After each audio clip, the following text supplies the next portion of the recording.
Today in this session, we will be studying about the biochemical oxygen demand of water as per IS 3025 part 44.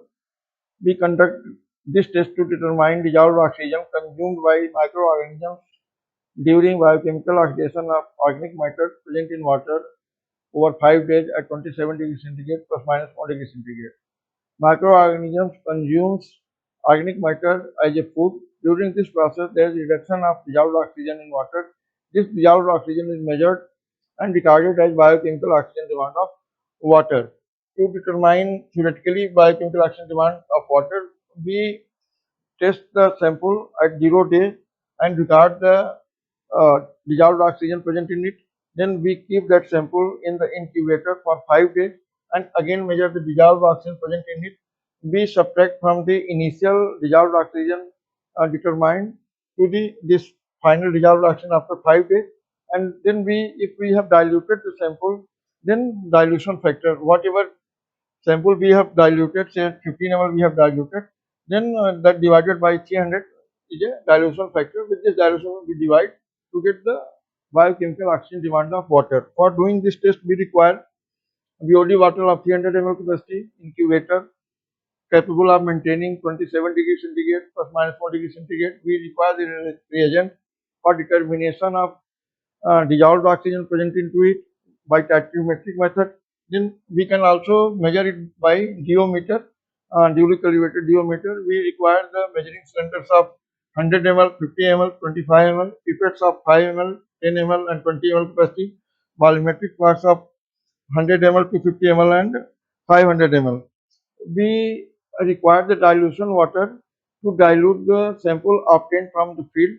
So we prepare the dilution water, dilution water in the laboratory by taking 2 to 3 liters of distilled water, aerating it for 8 to 12 hours. Then we again stabilize it for 4 hours in the atmospheric temperature, that is 27 degrees centigrade, and thereafter we add 1 ml phosphate buffer solution into it, magnesium sulfate solution into it, calcium chloride and the ferric chloride 1 ml each, and then we mix it properly to make the solution homogeneous. Our solution is ready for the test. We can also check this solution whether it is correct or not by keeping in incubator for 3 days and again examining dissolved oxygen in it. Dissolved oxygen should not reduce more than 0.2 milligram per liter, preferably less than 0.1 milligram per liter after 3 days of incubation in the incubator. If these solutions are readily available in the market, if it is not available, we can prepare in the laboratory. To prepare the phosphate buffer solution of 7.2 pH, we require potassium hydrogen phosphate 8.5 gram, dipotassium hydrogen phosphate 21.75 gram, disodium hydrogen phosphate 33.4 gram, ammonium chloride 1.7 gram. To prepare phosphate buffer solution, we add all this in 500 ml distilled water, stir it well, then we make it 1000 ml. So this 1000 ml solution with this 8.5 gram of potassium dihydrogen sulfate etc. is ready for the test. So this phosphate buffer solution we can prepare in the laboratory itself. Besides this, we require the magnesium sulfate solution. This can be prepared by adding 22.5 gram of the magnesium sulfate in the water to make it 1000 ml. So we take 500 ml first distilled water, we add this 22.5 gram of the magnesium sulfate, stir it well, then make it 1000 ml. So this magnesium sulfate solution is ready. For calcium chloride solution, we take 27.5 gram of calcium chloride in 500 ml of distilled water, stir it well. Thereafter, again we add the distilled water to make it 1000 ml, and that is how our calcium chloride solution is ready. For making the ferric chloride solution, we take 0.25 gram of ferric chloride, add in 500 ml, stir it well. Again we add another 500 ml of the distilled water to make it 1000 ml. So these solutions are ready for the making dilution water by adding phosphate buffer solution, magnesium sulfate solution, calcium chloride solution and ferric chloride solution 1 ml each. The most important thing is to determine dissolved oxygen. How to determine dissolved oxygen is important. For this, we need reagent magnesium sulfate, alkaline iodide solution, Then we require H2SO4 sulfuric acid, starch indicator, and sodium thiosulfate solution. First, we take the sample. This whatever sample we initially received, we take say to 300 ml of that. We add 2 ml of the manganese. This manganese sulfate solution, whatever we say, 2 ml, and alkaline iodide solution 2 ml. We shake it well.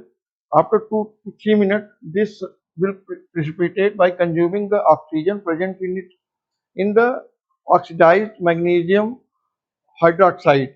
So after this, we add sulfuric acid. We do acidification by adding sulfuric acid. It will turn yellow. Then we titrate. We take 203 milliliter of this solution, titrate against the sodium thiosulfate. When it starts turning yellow, we add the starch indicator. It will turn blue in color, and then we keep titrating till it becomes colorless. Once it becomes colorless, whatever volume of sodium thiosulfate has been consumed in making this colorless, that will be the in milligram dissolved oxygen per liter present in that sample. So the normality of the sodium thiosulfate should be 0.025 N. 0.025 normal thiosulfate with which we titrate. So we require magnesium. This magnesium sulfate solution, we take 480 gram of the magnesium sulfate, add in hot boiled water so that all the oxygen present in it get escape. So we prepare the magnesium sulfate solution. We prepare the alkaline iodide solution by potassium hydroxide and potassium iodide, 700 gram and 150 gram in boiled and cooled water of 1000 ml, and H2SO4 is available. This starch indicator is prepared by 2 gram starch and 0.2 gram of the salicylic acid. So in 100 ml of hot boiled water, and this sodium thiosulfate solution is prepared by taking 25 gram in 1000 ml hot boiled water, then cooled. Then it will be ready with the 0.1 normality. To prepare the 0.025 normality, we add another 1000 ml of the distilled water in 250 ml of this uh, Na2H2O3 sodium thiosulfate. So we take 0.1 into 250. Then normality of this will be in 1000. It will be N2 will be 0.025 normality. So that is how we determine the dissolved oxygen present in water. A separate video is available in my YouTube that can be seen for the detailed description. Then sampling is very important. We do the sampling as per the IS 17614 part 1 and IS 17614 part 2. It should be the representative sample from the surface water 30 meter below. We should collect. We should keep in the cool and dry place, not more than 4 degrees centigrade, and this holding point, the test should be conducted within 48 hours after receipt of the sample in the laboratory. Means from the sample collection till all the process should be completed within 48 hours. So sampling is very important. IS 3025 part 1 and IS 17614 part 1 and IS 17614 part 2 is given. So this can be referred for the sampling of water. This is one very important. Then first we prepare blind sample. Means the sample dilution sample what we prepared in laboratory. We should prepare 2 bottle of 300 ml capacity in BOD bottle. Keep it ready. That is blind sample. Then we take the field sample 5 ml and add dilution water 295 ml. We prepare 2 BOD bottle with this. Then 15 ml we take the sample water that is available from the field, and we add 285 ml of dilution water. Prepare 2 bottle of it, and again we take 20 ml of sample and add 280 ml of the dilution water and make it 300 ml. So that is how we prepare the sample. It should be well kept stopper. There should not be any entrapped water in it. So we prepare. This is only example we can prepare with the 50 ml, 100 ml depending upon the uh, oxygen demand of that water. How much is the demand of oxygen is there for microorganism activity? It should not be there minimum 1 gram per liter, 1 milligram per liter. There should be residual oxygen available. Then only the test will be accepted. So for all that, depending upon the field condition, we prepare the samples. Here we are taking in this example 5 ml sample, 15 ml sample, and 20 ml sample.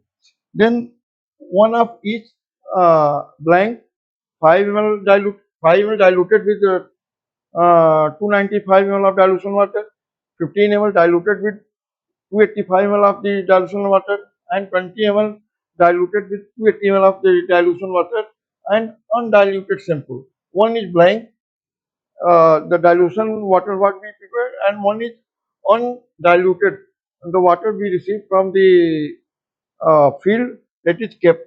So all these 5 bottles are kept in incubator for 5 days at 27 degrees centigrade plus minus 1 degree centigrade. One bottle which has, if this has been kept in incubator, this is free. This is incubator, this is free. This is in incubator, this is free. This is in incubator, this is free. So all this 1, 2, 3, 4, we determine the initial dissolved oxygen into it with the same procedure, and we add the magnesium sulfate solution, then alkaline iodide solution.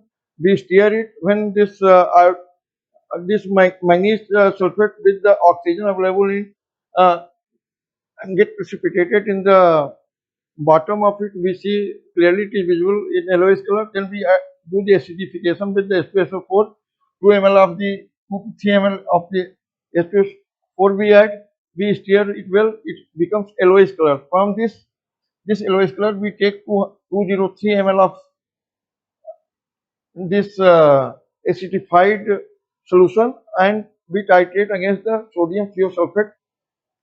Once it becomes yellow while doing the titration, then we add the start indicator colorless. Once it becomes colorless, we record how much sodium thiosulfate uh, ml, how many ml of sodium thiosulfate has been consumed in this process to make it colorless. That is the dissolved oxygen present in the water in milligram per liter. So in milligram per liter, we record the dissolved oxygen and we titrate with the 0.025 normality of the sodium thiosulfate. And after 5 days, we take out these samples which were kept in the incubator and we test again for the dissolved oxygen by adding magnesium sulfate solution, alkaline iodide solution, and stirring it well. When it started precipitating at bottom, we add the H2SO4 2 to 3 ml. It turned yellow. Then we titrate with the 0.025 normality sodium thiosulfate, and when it start turning yellow, we add the start indicator 2 to 3 ml. It will turn blue, and then again we keep titrating till it becomes the colorless. It becomes the colorless. Whatever amount of sodium thiosulfate is consumed in this process is recorded as uh, dissolved oxygen of this sample after 5 days in milligram per liter of how much dissolved oxygen consumed by this solution. So it is recorded in milligram per liter. So sample volume in blank, there were only dilution water, so it has no traces of sample, so 0. Sample volume 5 ml. Then we have taken sample volume 15 ml, third 20 ml, and this fourth 1, 2, 3, 4, 5. This is undiluted, whatever we had received from the field taken. So 0 day, it has the dissolved oxygen at 0 days 8.8 milliliter milligram per liter. 5 ml sample has 8.8 milligram per liter. This 15 ml shampoo diluted with the 285 ml of dilution water has 8.8 milligram per liter, and 20 ml solution has the dissolved oxygen 8.8 milligram per liter at the 0 day, and the undiluted water had the 8.5 milligram per liter at the 0 day. After 5 days incubation in the incubator at 27 degrees centigrade plus minus 1 degree centigrade, we obtained for 8.8 dissolved oxygen. After 5 days 8.6, 8.2, 8.8 has come down to 6.4. This 20 ml diluted with 280 ml of dilution water is 5.4. 8.5 has become 3.5. So these two, uh, the reduction in the dissolved oxygen is less than 2 milligram per liter, so they are discarded. Here 2.4 milligram per liter, this value is okay, and 5.4, here 3.4 milligram per liter, this value is okay. Now we divide this value with the dilution factor and obtain the dissolved oxygen of these samples. So for the 15 ml water, dilution factor 15 ml divided by 300, dilution factor is 0.05. The initial DO at 0 days was 8.8. DO after dissolved oxygen of 5 days, it was 6.4. 8.8 minus 6.4 divided by dilution factor 0.05. In this BOD 5, 48 milligram per liter. For 20 ml water, dilution factor is 20 ml divided by 300, 0.0667. 8.8 was the initial dissolved oxygen, 5.4 was dissolved oxygen after 5 days. This minus this divided by dilution factor 3.4 divided by dilution factor 50.97. So average biochemical oxygen demand is 48 milligram per liter plus 50.97 milligram per liter divided by 2. So average dissolved oxygen in this sample is 49.485 milligram per liter. So with this we have completed the how to determine biochemical oxygen demand of water. Thank you.